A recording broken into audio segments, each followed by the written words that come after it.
The previous tenant left a survival guide. Never take the sunlight for granted. Derek and I stared at Ellie in silence. It wasn't a stare of horror, more of sheer disbelief. I couldn't be more grateful that she had saved our lives. What remained of Albert on the floor wasn't a source of alarm. Despite his extended life, she'd ripped him into enough pieces that if he had survived, he couldn't speak and must have been in unbelievable pain, just like the residents he tortured for years. It would have been a cruel irony, and I almost half hoped he hadn't truly died, as sick as that may sound. "Are you okay?" I asked Ellie. She had shrunken and morphed back into a smaller demonic child, something that I felt a need to protect, despite the fact she didn't need anyone to do so. "I'm fine," she answered, head still hung as if she were ashamed. There was a pause for a moment. "Thank you, sweetheart. We'd all be dead without you," Derek chipped in, his normal, calm, and positive tone restored. Ellie lifted her head and smiled as he recognized her for the hero she was. It wasn't that I didn't feel the same, it's just that the shock was overwhelming. "We need to help another friend now, honey. Do you want to grab Kat and come with me?" Ellie wrapped her clawed hand in mine as I clutched Derek's blood-soaked tweed cap with the other. She looked at me with love, just like she had at the beginning of this nightmare. The cold atmosphere of the floors below that we stood on had been reduced to a pile on the ground, just like Albert.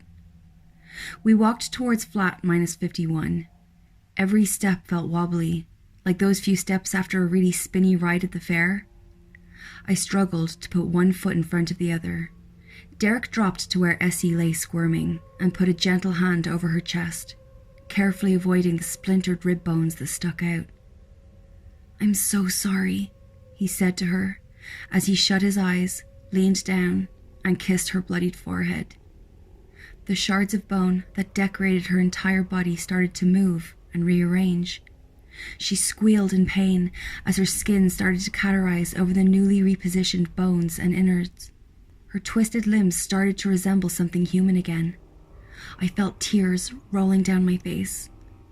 Once she was as close to her usual self as she was going to get, Derek took a step back as she opened her eyes that had returned to the hollowed sockets and looked directly at me. Essie was blind. She had always been blind, but she knew I was there.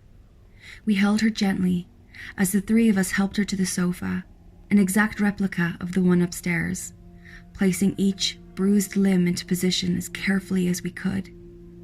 The bruises shone purple and green underneath the harsh artificial lighting, reminding me that we weren't really home. "Kat!" She struggled to speak. Her jaw hadn't quite relocated the whole way. I knew what she wanted, though. I reached into my pocket and pulled out a slightly bloody cigarette. Essie reached out with broken fingers and held it to her lips as best she could as I put down the flat cap and lit it for her. "Come on, sweetheart. We're going to stand in the other room," Derek said to Ellie as he ushered her into the hallway and away from the smoke, leaving me alone with Miss Beckman. "I'm sorry, Essie," I started. She tried to reply, but she could barely make a sound. "You were right, though. He did need help. Now, no one in the block is going to go through what you have anymore. I'm sorry I couldn't save you." Essie puffed on the cigarette with great difficulty. She could barely close her lips around it, but she persisted, with a glint in her eye that indicated this was the first pleasure she'd enjoyed in quite some time. She grunted a strained no at me. "Ellie did it. I can finally take her home now. I just wish we could take you and Derek with us." I lit my own cigarette and took a long draw from it. "You can... No, not me. Go home. Go home," she managed, every word leaving a trail of pain on her face. I cringed. Despite her better appearance, she wasn't fixed. She was in as much pain as she had been before. I smiled at her, just to try and make her feel a little normal.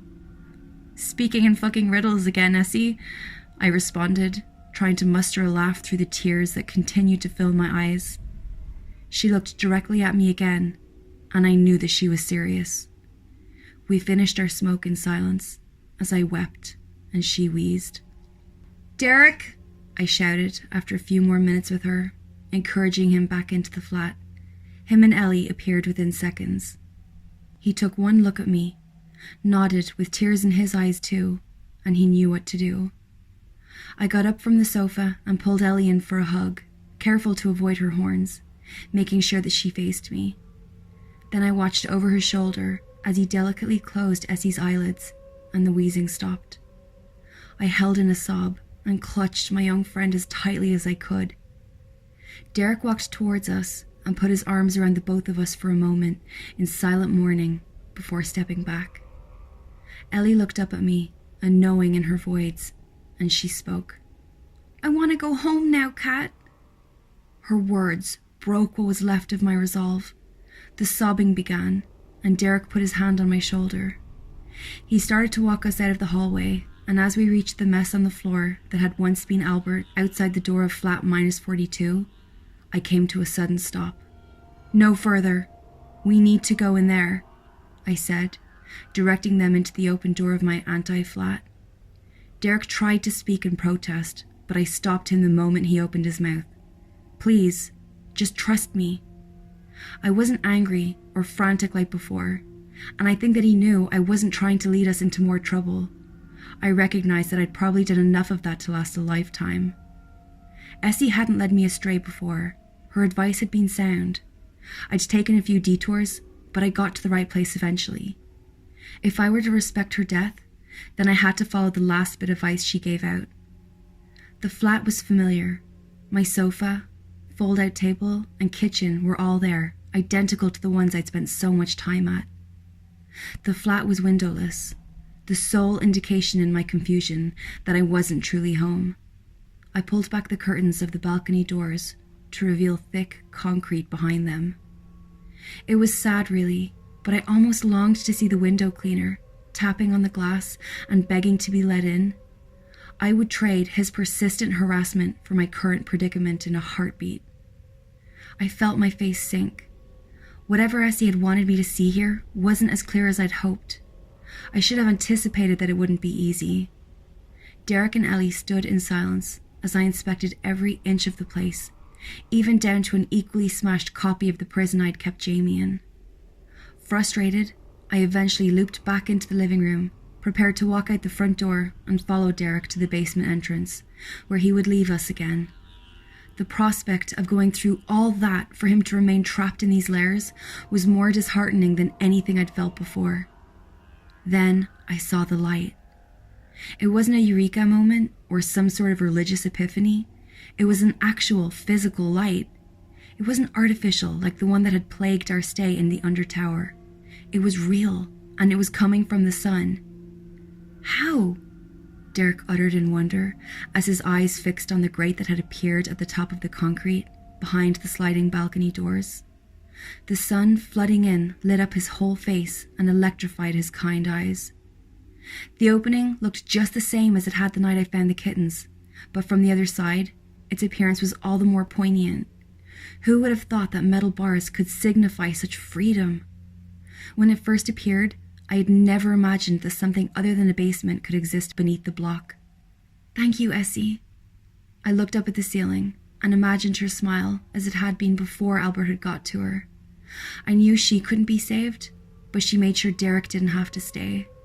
And I knew that in her death, she wouldn't have to suffer again. The grate was just large enough for a person to fit through with enough of a squeeze, and I could almost make out the shrubbery me and the twins had planted. "See, you're coming too." I grinned at Derek with the first bit of true joy I'd felt in quite some time. He didn't protest this time, or argue at all. He smiled back and said just two simple words. "Thank you." I pulled open the sliding door, and Ellie, who had been stood to the side, climbed the curtain with her claws as quickly as possible. I was amazed and grateful that she didn't pull them down. I watched in awe as she wrenched the bars away from the concrete, and uninterrupted sunlight poured into the lower flat. The sunlight bathed us all, and Ellie dropped to the ground the same time as her claws and horns began to retract. I couldn't pinpoint the exact moment the voids disappeared, but they did. There she was, mess of blonde hair on her head and brown puppy dog eyes looking at us as she hit the ground with a thud. A little girl you wouldn't suspect more than a tantrum of replaced the ferocious beast that had protected me through this hellish landscape. The front door that led to the hallway where Albert's remains laid had suddenly been replaced by a thick, blank wall, just as the lift that brought us here had been. All that remained was the flat, the three of us, and the open grate. I pulled one of the chairs from the fold-out table below it and turned to Derek. "You first, so you can pull us out." He was busy staring at the newly transformed girl. There was a guilt in his eyes, and he looked at Ellie more strangely than he had when she was demonic. Regardless, the connection was still there. I handed him the flat cap, still soaked in blood, and he placed it onto his head with a genuine smile. He looked himself again with it in place as he took a step onto the chair. Before climbing out, he turned to us and winked. He wriggled through the gate with some difficulty and reached his hands back through. I watched Ellie's tiny clawless hand clutch his fingerless one as he hoisted her through the gap. Left alone in the flat, I took another look at my surroundings and took a moment to consider all the pain beneath the block. I imagined a life where Ellie hadn't come with me and I was trapped for good, or dead at the hands of the rat creatures. As I burst through the small gap pulled by both Derek and Ellie, the bright sun and sensation of the shrubs in my hair as I crawled through them felt like a rebirth. The garden was stunning. Dewdrops littered the green foliage, and the rising orange sun lit them up like fireflies. I had never been more appreciative of it. Looking back at the outer edge of the building, the grate was gone, along with any indication it had been there at all. I wondered why it had appeared in my flat down there, why I had been the person to find it both times. And I remembered what Albert had said about the building altering those who stay. I pondered he was right, and if it was possible that it had altered me already. As we sat in the fresh morning air, I knew that none of it really mattered. Standing outside of a grim city tower block was cathartic. Grey concrete had never looked so inviting. We were home. The scenes of carnage and destruction that I had imagined would greet us when we entered the building were nowhere to be seen. Albert had certainly cleaned up. There was no kitten leg or creatures or even evidence of a kerfuffle. It made me all the more nervous. I had no idea who had been hurt. The slow trudge to Ellie's floor was painful. My limbs all ached and the ringing in my ears continued. Still, I was just so glad to be getting her home. I couldn't wait to see Terry's face when we returned her daughter safely. Ellie may have looked a mess, but she was alive and well, which was the best I could ask for given the circumstances. I wish I could say that Terry greeted us with joy. I really do wish I could. Instead, her face was sullen, and the dark circles that sat like tattoos looked deeper than ever. The skin around her eyes was puffed up and swollen with tears. When she spotted Ellie, she fell to her knees with relief. I hoped her face would brighten, but it didn't. "Where is he?" she sobbed, grabbing hold of Ellie and clutching her as tightly as she could. "Where's my son?" My heart dropped to my stomach. I'd made a sea of bad decisions in my time, but this, if this was what Albert had meant, was the worst consequence I could have imagined. I tried to find words, but I couldn't. I'd never seen a person look quite so broken. The pain and the screams of the mangled people wasn't a patch on Terry's sobbing. "Is that his blood?" she asked, gesturing to our clothes and hair while struggling to speak. I had been complacent. If the creatures had overpowered Eddie, if they had won, then maybe there wasn't enough of him left for Albert to see that he was like his sister. I shouldn't have written off the possibility like I had. Derek stepped forwards and put his hands on Terry's shoulders. She winced, and I remembered the lockdown situation, the only grounding in reality that I'd felt since returning to the upper layers of the block. She looked him in the eyes. "I don't know if you remember me, Terry. You were very small the last time we met, but I remember your parents." His kindly eyes had locked with hers as she melted and collapsed into him, wailing and gasping for air. Together, we walked her to the sofa, not unlike we had Essie not long before. I'd never known Terry's flat to be so quiet. Eddie was always playing, he was always so loud, and he always came home. Ellie was the absconder. It's why I'd found it easy to convince myself that Eddie was playing in his room, disrupting Terry's sleep like normal as we navigated the floors below. In all honesty, I think I was just trying to convince myself that I couldn't possibly be responsible for the death of a child. Logically, I always knew that with his sister gone for that long, he'd go looking. I really hoped we'd get home in time, that he could hold his own. I don't know, anything but this. I had buried my worries. Terry couldn't breathe properly through thick, heavy sobs.